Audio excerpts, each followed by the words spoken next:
This interview is for information only and should not be considered as investment advice or a recommendation to buy shares in the company featured. Welcome to this Stock Box interview.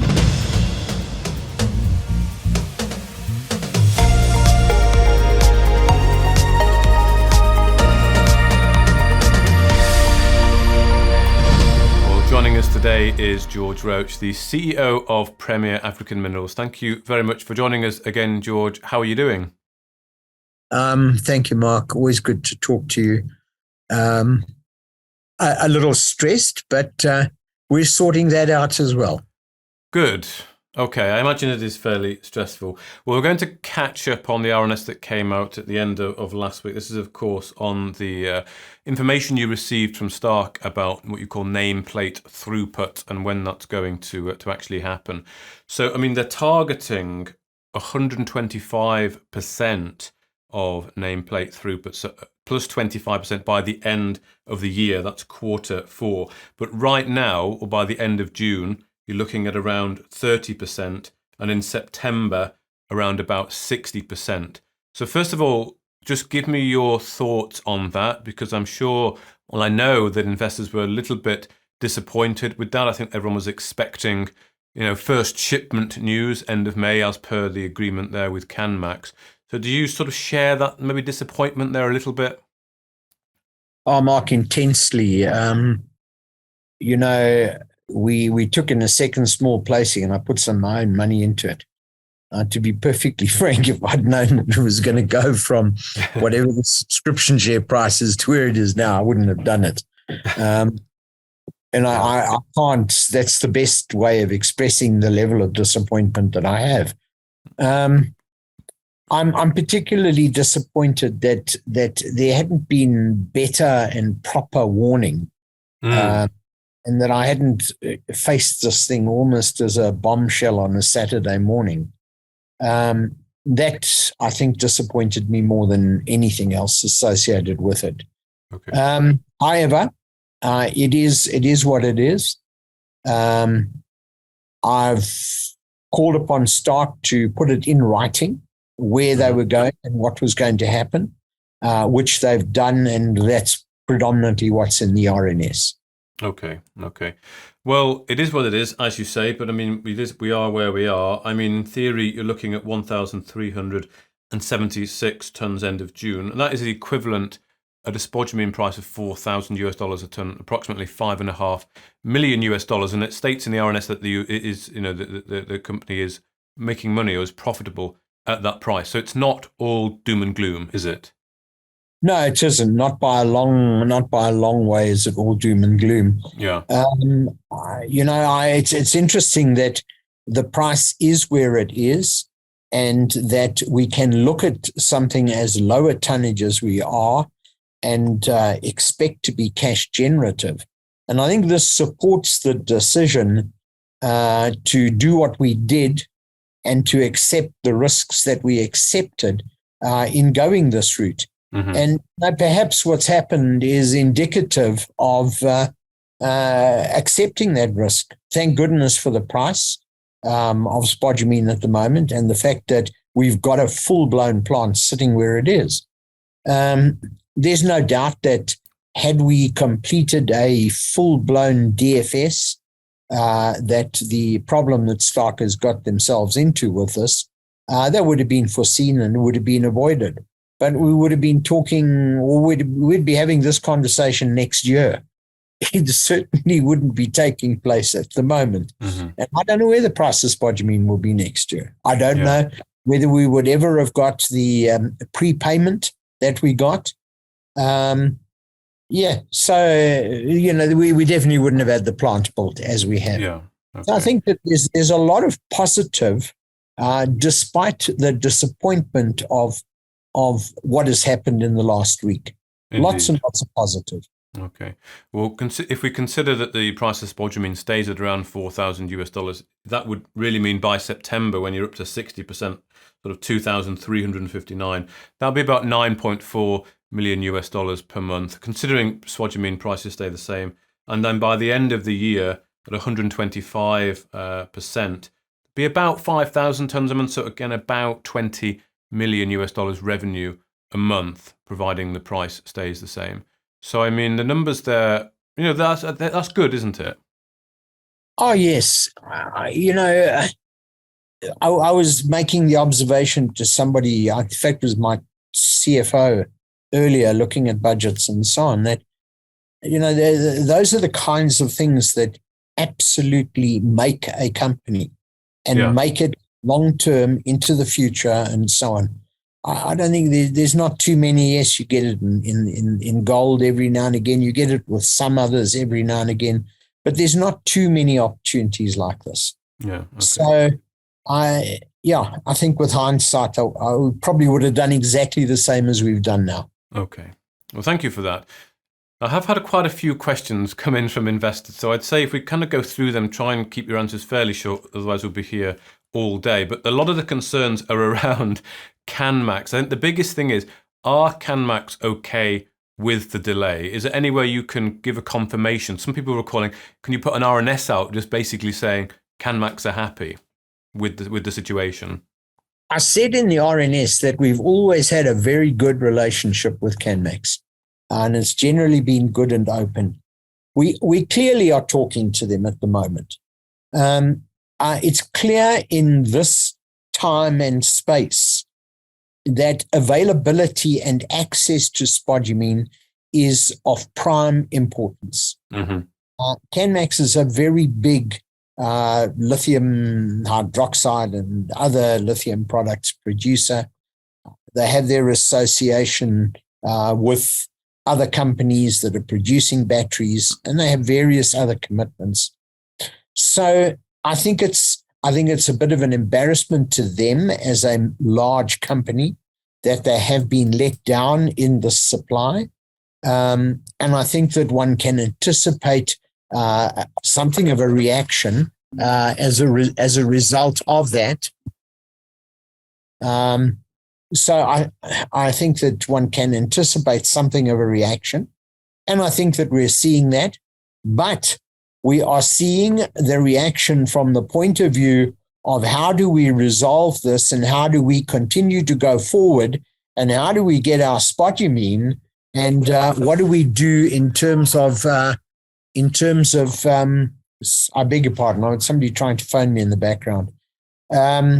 And, how do we go about remedying this thing? Bearing in mind that Canmax, as a public company, has certain obligations to its own shareholders. There is interest that is accrued and accumulated. How are we going to deal with that, et cetera, et cetera?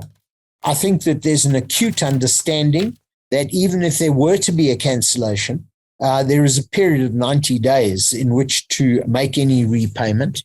And to be frank, there is so much and such a strong demand for spodumene at the moment that I don't think it's in anybody's interests for Canmax to proceed to some kind of a punitive position. It's not going to help them. It's not necessarily going to help us, but what it is going to do is it's going to mean that there's a space that anybody else can step into. And you can see the production profiles that are coming. You've discussed some of the potential revenue coming out of this. So I see that we are sitting with a bit of a hiccup, but I think it's relatively short term. Okay. So in summary, Canmax and ourselves are in conversation. Neither of us want to terminate the relationship. Both of us want to find an equitable way of going forward, and both of us want to see that there is spodumene delivered and delivered as quickly as possible. Okay. So you're saying there is a reaction, and it's a bit of a disappointment, but it's more a reaction of how to sort this rather than basically calling in the prepayment and a risk, because a lot of people are concerned, I think, that might happen, that they might call in the prepayment, and considering Zulu's listed as collateral, that it might be lost, but you don't see that as a risk. Well, first of all, Zulu is not listed as collateral. Okay. If one goes to the RNS that we had late in March, I think it was earlier this year, we cleared that. The agreement with Canmax is an agreement between Premier African Minerals and Canmax. It is not an agreement between Zulu Lithium and Canmax. Okay, the arrangement in Zimbabwe is that the production from Zulu effectively comes to Premier, who in turn are able to marketing and sell, distribute, and so on. So there's no, and this is not a loan. That's the other thing to be clear on. If one looks at our accounts, you'll see that it's recorded as a prepayment, which is exactly what it is. It's a prepayment for goods to be produced. I mean, it's like in the same way as you go and buy a car and somebody asks you to put down a deposit. That's not a loan either. Mm. So that's what it is. Zulu does not stand as security. There is no securitization of anything related to anything in regard to the prepayment. So nobody's going to come along and take Zulu, as it were, or whatever. I hope that clears that one, because there's been a huge amount of confusion over that. Because people are concerned about that. The fact that you are apparently not, because it would very much upset you, I think, if that happened. So I would take your reaction to that to be a positive, that things are okay in that regard. Yeah, Mark, I mean, it doesn't mean to say that I'm not concerned that we have not met the date. Yeah. It doesn't mean to say that I'm not conscious of the fact that we need to supply product under the prepayment. Mm-hmm. All of that applies, and all of that we're very conscious of. And that's part of the discussion with Canmax, and that we intend to resolve. So, but to suggest that Zulu itself is directly and immediately at risk, or this or that, the other thing, is just, that really isn't so. Okay. Well, I wonder if we can talk a little bit about, I don't know if you can answer this question in terms of what a snapshot at the moment of how things are. I mean, do you know how many tons a day are coming off, or tons per hour, or indeed how many sort of bags are sort of sat there waiting? Do you have those sort of numbers to hand or not? Okay. I do, but I'm going to just add a proviso to going into detail on that at the moment. And that is that I do not have analytical results back. Okay. The concentrates that are in those bags. I'm expecting them at any moment. But until I have the analytical results back that tell me exactly what it is in the bag that has come out of the spodumene flotation process, I'm really reluctant to go into that. Okay. So that would be the concentrate, the percentage of spodumene within that bag, or SC6 in that bag? Absolutely. Yes, well, let's make sure it's SC6 first. SC6 being a concentrate with 6% spodumene in it. Yeah, okay, yeah. And that testing's going on now? Absolutely. Okay. The samples are with a laboratory in Zimbabwe, and I expect those answers very shortly. Those samples have not been taken out of Zimbabwe. It's there, and it'll be done in Zimbabwe. Okay, so we can expect that soon, and then we can talk about how many bags are sat there. Okay, someone asked me a question. Your projected numbers of spodumene being shipped are super specific. How exactly did you come to those numbers, rather than, I guess, a round number? I didn't. Stark did. I told Stark to put it in writing as to what the plan was and what the steps were going to be. Okay. So those numbers come from them. If I have any view on them, I think they may be conservative. Okay. And I think that there may be some fixes that come in quicker than has been indicated. Mm-hmm. So I sort of quietly, I am hoping to do better than what is seen. Okay. And is there a minimum amount of spodumene in tons that you want to stockpile before you can ship? And I think this also ties into a question someone picked up from an RNS last year, June last year, where an RNS stated a minimum 4,000 tons per month was agreed for Canmax for them to then raise an invoice. And at the current production, you won't be ready to ship that until August. So could you give some clarity? Is 4,000 when Canmax will effectively start raising invoices, and how much are you waiting for to be built up in stockpile before you ship? Look, one of the most important components of discussing this and seeing what route there is forward with Canmax has been to deal with precisely the size of shipments and the frequency. And Okay. I have made the point, and I'll say it clearly here as well. I've made the point that there must be a dramatic shortening of terms, and there must be a change in terms.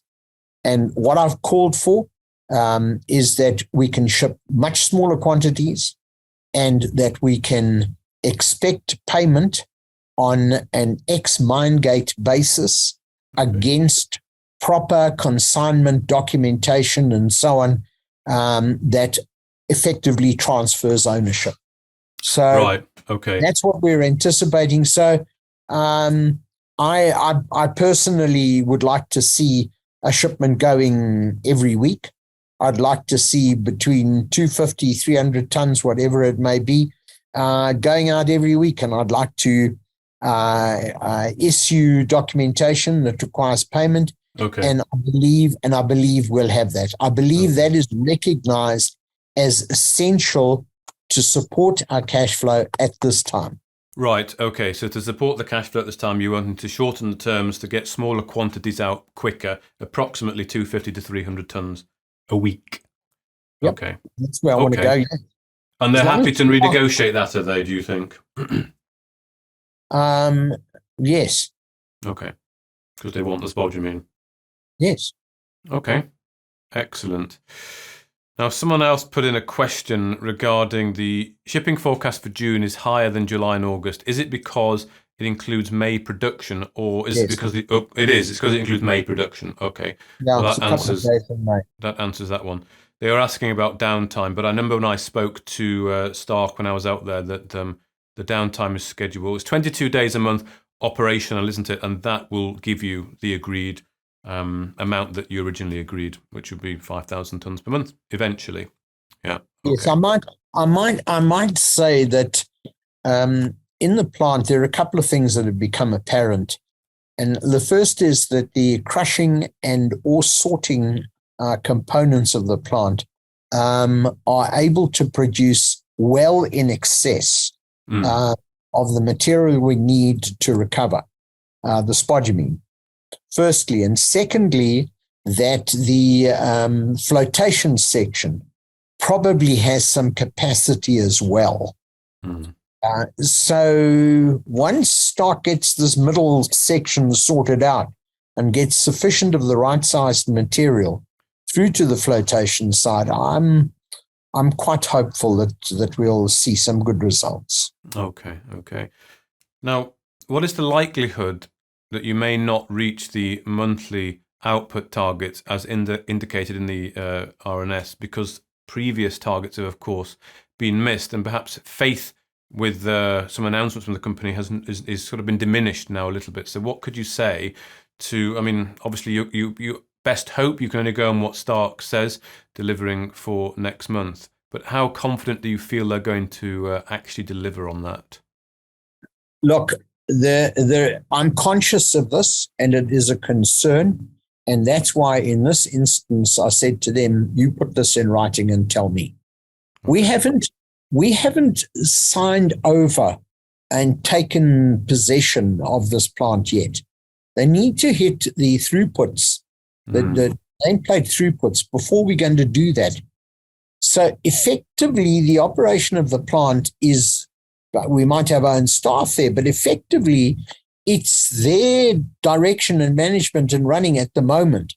So that's the other reason why I've insisted that this comes from them. Okay. And with regards to the optimization that's required by Stark to meet the nameplate throughput, Is that to improve the production rate or the spodumene quality? I guess it's probably both, isn't it, really? You can have either or. You can either have more ore going through or you can have better grade coming out the other end, as long as you meet the number. Yes. The big issue is passing sufficient tonnage of pegmatite in the correct size fraction to the flotation circuit. Right.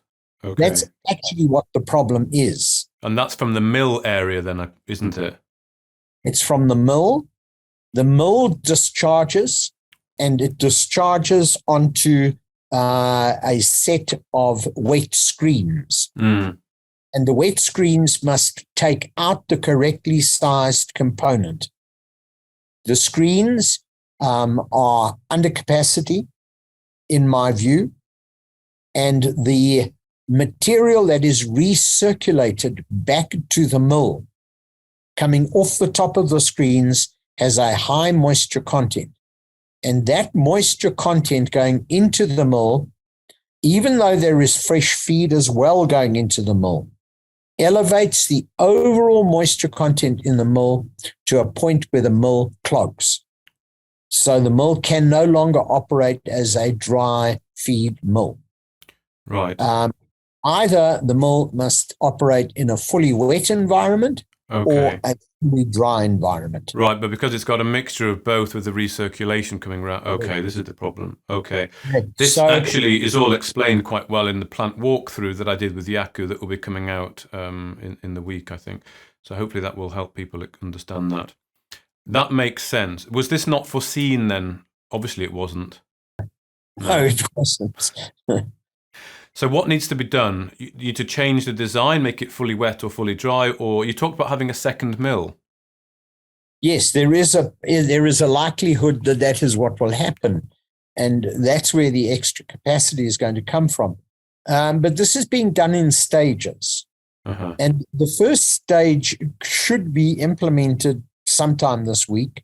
And that first stage is simply replacing the decks on the vibrating wet screens. And hopefully that will allow more material to pass. Okay. The second stage will be to use a hydrosizer or hydroclassifier that simply determines or very accurately can separate the material correctly sized from the material that is too big. And in this way, alleviate some of the pressure on these screens and take more and more material directly to the flotation side. Okay. Now, that hydroclassifier, I am told, is immediately available, fortunately, and apparently will be able to be shipped to site within the next week or so. Okay. In turn, it needs some small modifications to be fitted. So I wouldn't expect it to be in situ in much less than 3 weeks. Okay. If it is, that will add a second impetus and is likely to take production capability to above 50%. Right. Okay. And this is what's factored into what Stark have given you in terms of the projected. Well, the hydroclassifier is not, or the hydrosizer is not. This is something that only arose afterwards.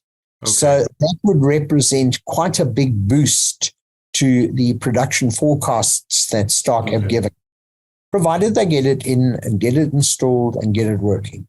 Okay, which should be in about 3 weeks. And in terms of the mill then, are you planning to have one wet mill and one dry mill, or what's the idea with two mills? That decision hasn't been taken. It will be taken towards the end of next week. There is a fair amount of technical, detailed work that needs to be done, and Stark are engaged in that together with various consultants. I'm not sure if it'll be two wet mills or one dry and one wet that operate in parallel or series. Those are the decisions that need to be taken. Okay. Well, that makes sense. Now, when we come on to talk about Stark, is Stark paying for all this remedial work with no cost to Prem? Absolutely. Okay, good. Absolutely. The only thing I will say is that I have indicated to Stark that should they get this done within the timelines, and this works as they have indicated it will, and we go to 125% of the production capacity, that would represent something that I think I need to compensate at cost, and would look to do so from profits as they are generated. Okay, if they get to 125 as they stated. Okay. Yes. I think that's fair. Yeah, okay, that's understandable. Now, is there any reason why a second mill was perhaps not part of the original design, or is this just part of general optimization and not really knowing until you're actually at the point? Look, I think that if there's anything with hindsight, I think the issues with the mill and the sizing should probably have been avoided. Okay. Whether one would have gone the route one has in avoiding that, I'm not sure. Okay.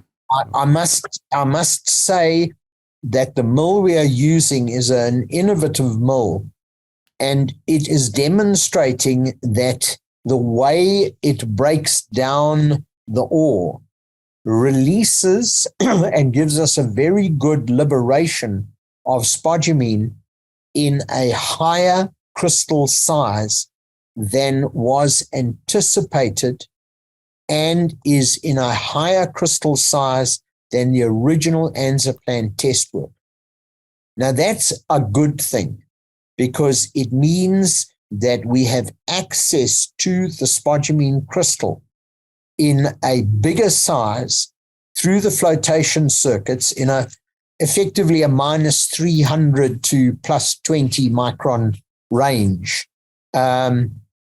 And your potential for recovery is generally better when you can target a larger particle size, rather than beating this thing into bug dust, as it were, where you'll lose it anyway.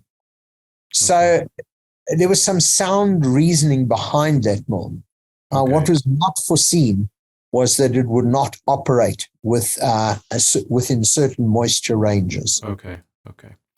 Okay. Well, let's see what happens going forward for these optimization things that Stark are going to do. I just have a couple of last questions for you just on funding, because of course the RNS stated you're looking forward to the first shipment in June, but then the next paragraph almost caveated that by suggesting that alternative funding may be needed to be sought if there were further significant delays. So that sort of suggests that the need to raise money purely depends on whether you can ship the product and generate revenue. Is that the case, first of all? And if so, how long can your current capital sustain you for?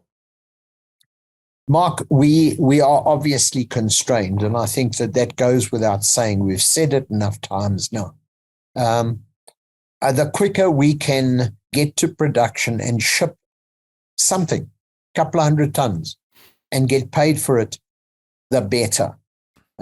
We really are constrained.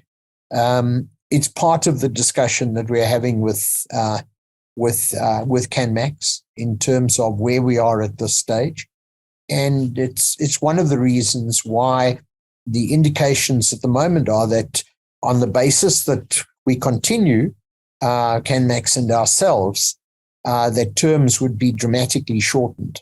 Yeah. Is it going to be enough to take us through to whenever that date is? Not quite sure at this time. I think it will, but not quite sure. Okay. But so effectively, let me be clear. I'm not saying that we've got adequate cash at all, but I am simply saying that the quicker we get some shipments and get near-term payments, the easier it's going to be for us going forward. Lots of questions there, George, but thank you very much for that. The only final thing I'd know people will want to know is, have you got a Russ coming out anytime soon? You know, we've used an independent consultancy to look at giving us a preliminary resource estimate related to what we are mining at the moment, as opposed to trying to do an update on an historic resource. I mean, the historic resource was only at an inferred level. It was done in-house, et cetera, et cetera.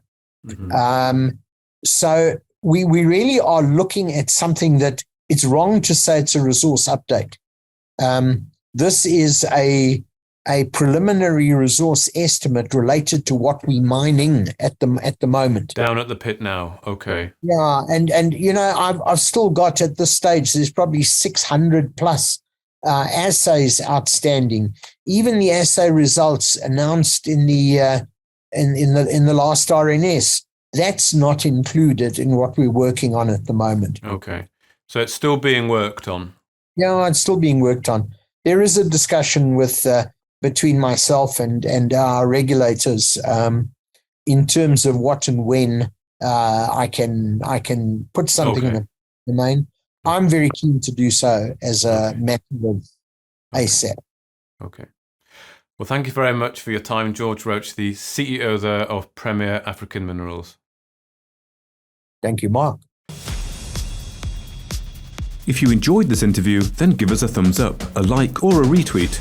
Subscribe to us on YouTube or follow us on Twitter and hit that notification bell to be the first to know when we release new content. There's loads of great content on our website too, across all our programs at stockboxmedia.com. Thank you for watching.